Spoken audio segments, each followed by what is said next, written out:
राज्याबरोबर जिल्ह्यात देखील भाजपच्या बाजूने निकाल लागल्याचं पाहायला मिळतंय. 10 पैकी 7 जागांवर भाजपचे नगराध्यक्ष निवडून आलेले आहेत. माझ्यासोबत मंत्री शिवेंद्रसिंह राजे भोसले आहेत.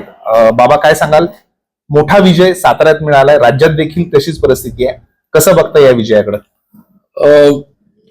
मला वाटतंय आजचा जो विजय आहे ह्याची सुरुवात म्हणजे या जिल्ह्यामध्ये परिवर्तन घडवण्याची सुरुवात ही लोकसभेपासून झाली असं मी मानतो. कारण तिथून उदयनराजे जिथं निवडून आले किंवा ती जी निवडणूक आम्ही भारतीय जनता पार्टी म्हणून ज्या ताकदीनं, हिमतीनं आणि ज्या हिरिरीनं आम्ही लढलो, म्हणजे सगळे ज्याला काय म्हणतो आपण ऑड्स म्हणतो, त्या आमच्या विरोधात होते. तरी आम्ही तिथनंही सुरुवात झाली विधानसभेला, त्याच्यावर अजून पुढचं 4 पावलं, विधानसभेला मोठा विजय भाजपनं आणि युतीनं मिळवला. आणि आता भाजप म्हणून जिल्ह्यामध्ये हे आज हे की भारतीय जनता पार्टीवर आज सातारा जिल्ह्यातील सर्वसामान्य मतदारांचा विश्वास बसलाय. हा विजय जो आहे हा पहिलं तर कार्यकर्त्यांचा विजय, कारण शेवटी काम ते करत होते.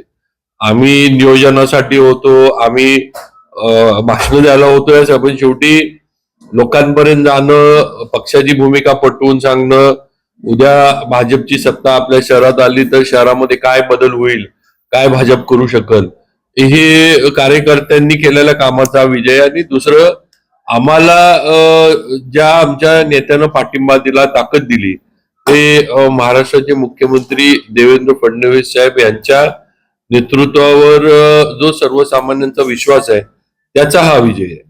बाबा, पण साताऱ्यामध्ये तुमच्या दोघांचं मनोमिलन झालं, दोन्ही राजेंचं मनोमिलन तुमच्या झालं, पण त्यामुळे बंडखोरी वाढली, अपक्षांची संख्या वाढली.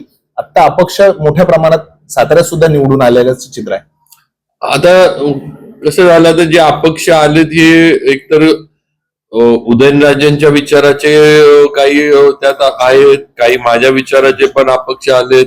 या सगळ्यांनी भाजपकडे उमेदवारी मागितली होती. आमच्या काही निर्णयांमुळे आम्हाला देता आली नाही. तेव्हा आता माझी विनंती म्हणजे अपक्षांना एवढीच आहे की सातारच्या विकासासाठी एकत्र काम करूया. आणि जे कुठल्याही पक्षांमध्ये न जाता, कुठल्याही पक्षाचं लेबल न घेता, चिन्ह न घेता लढले, त्यांना आम्ही नक्की बरोबर घेऊ.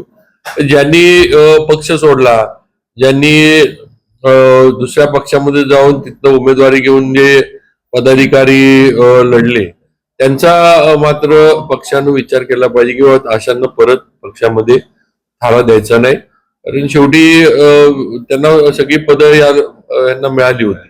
असं असताना त्यांनी अशांना पक्षामध्ये एंट्री देऊ नये किंवा नसावी असं माझं स्पष्ट मत आहे. पण जे अपक्ष आहेत, ज्यांनी कुठं जे न करता, त्याला कधी कधी वाटतं की बा शेवटची वेळ आहे, संधी मिळेल न मिळेल, रिझर्वेशन पुढं काय पडेल, त्यामुळं काही जण उभा राहतात, काही जण थांबतात शब्दाला मान देऊन.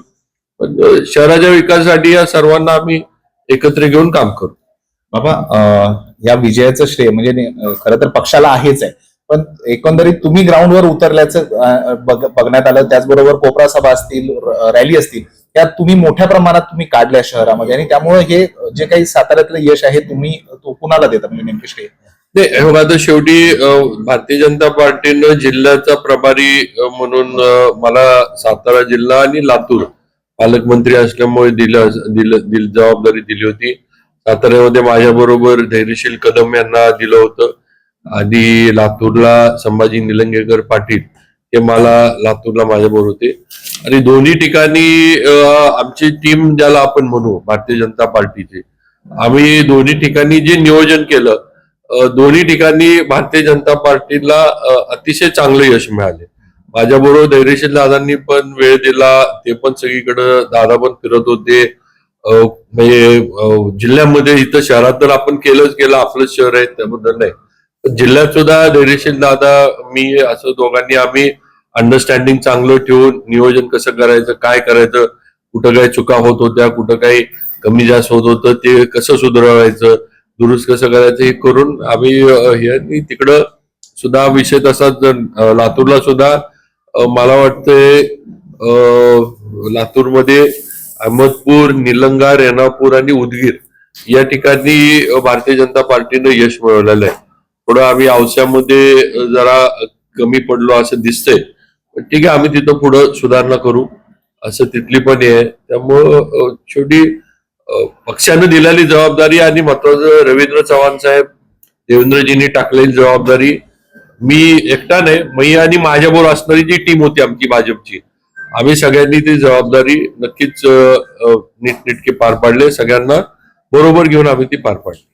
हे होते मंत्री शिवेंद्रसिंह राजे भोसले, ज्यांनी सांगितलंय की पक्षाने जी जबाबदारी दिली ती योग्य पद्धतीनं पार पाडण्यासाठी मी प्रयत्न केले. तुषार तपासे, झी मीडिया, सातारा.